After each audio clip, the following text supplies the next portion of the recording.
My name's Tom. Recently, I got married to someone very special to me. But it wasn't a smooth journey to get to this point. I'm planning to share the story of my wife and me in chronological order. My wife and I were both hired at the same company. Both are the same age, having both joined the company as college graduates. My wife's name is Margaret. Back then, we were just colleagues, and I used to casually call her Margaret. After our orientation, we ended up in the same department. We were both in sales, encouraging each other to do our best, grinding day in and day out. At the time, I had a girlfriend. We were getting along pretty well, I'd say. Then, in late April, I got a call from my buddy Joe. Joe is an old high school buddy of mine. We went to different college but would occasionally hang out, just the guys. I got a call from Joe saying, "I got some couple tickets for an amusement park. Want to bring our girlfriends?" I'd never been on a double date before, so it was a bit awkward, but it seemed like it could make a good memory. My girlfriend was also up for it, so we decided to go. On the day of our double date during the long weekend, we met up at the location. I got out of my car and shouted, "Hey, Joe." Joe raised his hand. "Hey, long time no see." We both knew that we had girlfriends, but we'd never actually met them or even heard their names before. Feeling a bit jittery, we introduced our girls. "This is Margaret. Nice to meet ya." The moment I saw the face of the girl stepping out of Joe's car, I said, "What, Margaret? Tom, is that you?" We both looked at each other and couldn't help but laugh. Turns out, my buddy Joe's girlfriend was none other than my co-worker Margaret. "No way, I knew you were in sales, but Tom and Margaret, you're at the same company." Joe was equally shocked and raised his voice. It was such a coincidence, all we could do was laugh. Riding that wave of laughter, we all acted like kids running around an amusement park. Then at lunchtime, they said they had something to tell me. Joe and Margaret were planning to get married in June. The wedding date was still up in the air, but they said once they'd saved up some cash, they'd like to have a wedding. So, come a lucky day in June, Joe and Margaret tied the knot. Margaret kept her last name. I hear that ever since they got married, Margaret's been making Joe's lunch every day. I was privy to all these lovey-dovey stories.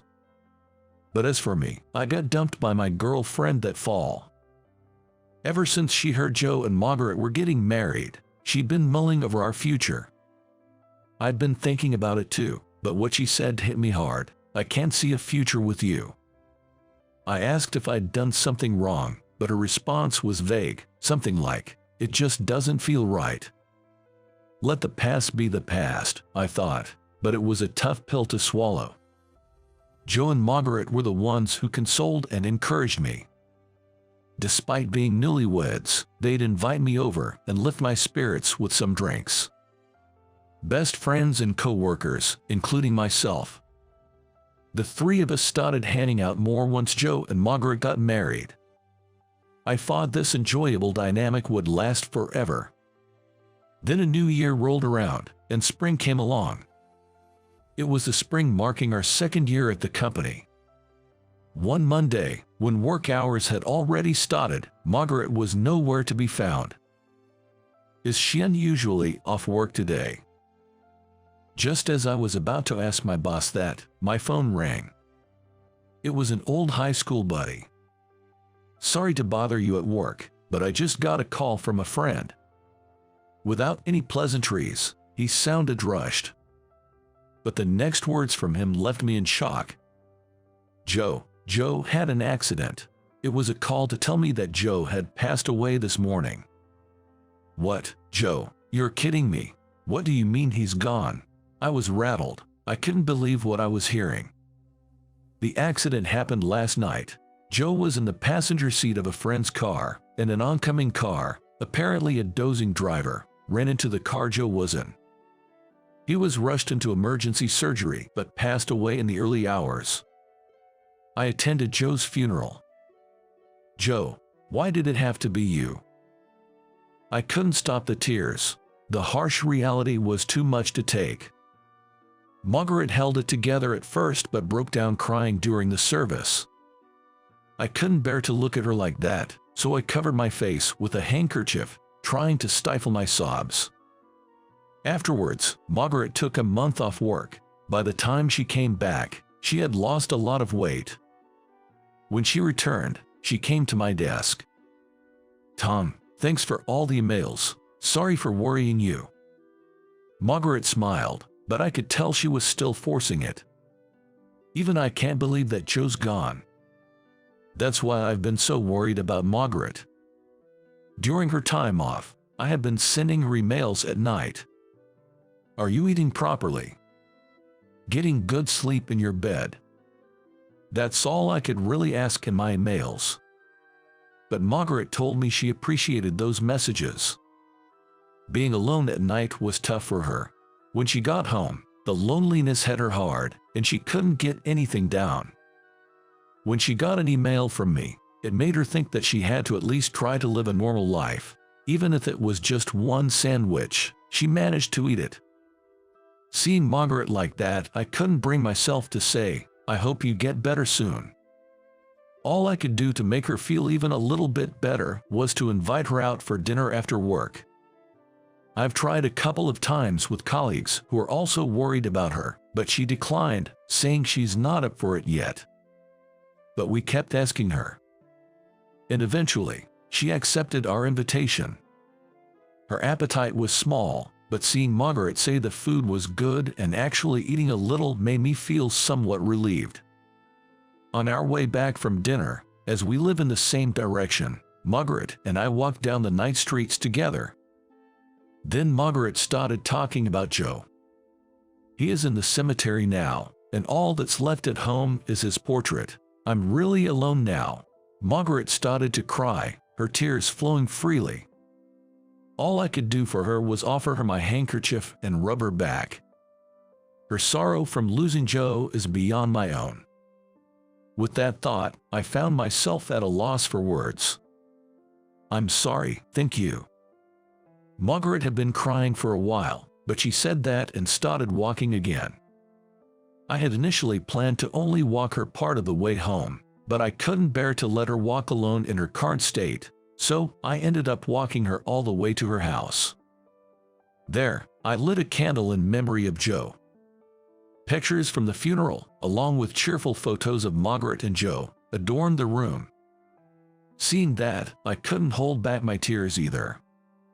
"I'm sorry for crying when I should be the one encouraging you." My words got choked up in tears. It's too soon, isn't it? We had so much more ahead of us. It's frustrating, but I bet Joe is the most frustrated of all.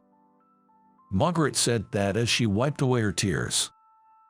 "But I have to keep going, or else Joe would worry," she shared. Even though she might not be fully ready yet, she's trying to cheer up a little bit at a time. I wondered what I could do for Margaret. All I can do is listen to her and take her out to eat. That felt so inadequate. Margaret had said that she finds it easier to cope while working, but it seemed like she was putting on a brave face. Yet, she managed to get through the first anniversary of Joe's passing, and while she still had her down moments, Margaret was slowly getting her spirits back. During this time, the support from everyone remained unchanged. A few of us from work kept inviting her out to dinner after work. I continued to walk Margaret back to her house. On days when we got home early, I would light a candle in memory of Joe. One day while I was walking Margaret back to her house, she asked, "Why do you always walk me home? I don't want you to be in danger if something happens on the way home, right? There are dark streets. Besides, if something happened to Margaret, Joe would be furious. I don't care if it's none of my business, but I have to protect you, whom Joe cherished so much. Otherwise, he's going to get mad at me in my dreams about what I'm doing." I say all this with a bit of a chuckle to lighten the mood. Margaret said thanks and she laughed along. Time passed, and we reached the 3rd anniversary of Joe's passing. Both Margaret and I were more involved in our work than ever. On exhausting days, we continued to unwind by going out to dinner with some coworkers. Then one day, as I was walking Margaret home again, she said she had a small favor to ask. You see, the light bulbs in my foyer and dressing room have gone out. I tried standing on a step stool, but I just can't reach. Could you help? To Margaret, who seemed a bit embarrassed to ask, I cheerfully replied, sure thing, no big deal. Don't sweat the small stuff, I added, and Margaret smiled as if she were really pleased. Once inside her house, I replaced the light bulbs for her. Thanks so much. It's surprising how much you need it, tall person sometimes, she said. I joked, well, good thing I could reach the ceiling, otherwise that would have been embarrassing. Huh? Margaret laughed and said, funny thing is, when Joe changed a light bulb in another room, he was barely reaching it, trembling all the while. I laughed back, well, I'm way taller than him. Yeah, this ceiling would be a stretch for Joe. Margaret suddenly burst out laughing. I stepped down from the step stool, folded it up, and handed it over to her. But just then, our fingers lightly touched, and our eyes met unexpectedly. The laughter that filled the air between us abruptly ceased. However, I looked away as if I felt nothing. That's when Margaret softly said, hey, why are you so kind? Hearing that, our eyes met again. For a split second, I felt my heart skip a beat, but I said nothing and just looked at Margaret.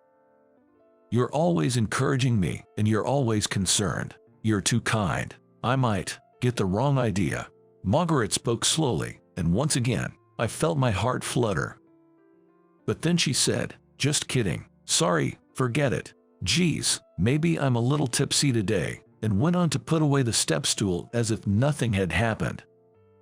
However, I found myself chasing after her, and before I knew it, I was hugging her from behind. A moment of silence passed. I could feel the warmth radiating from Margaret from my arms. And then it hit me.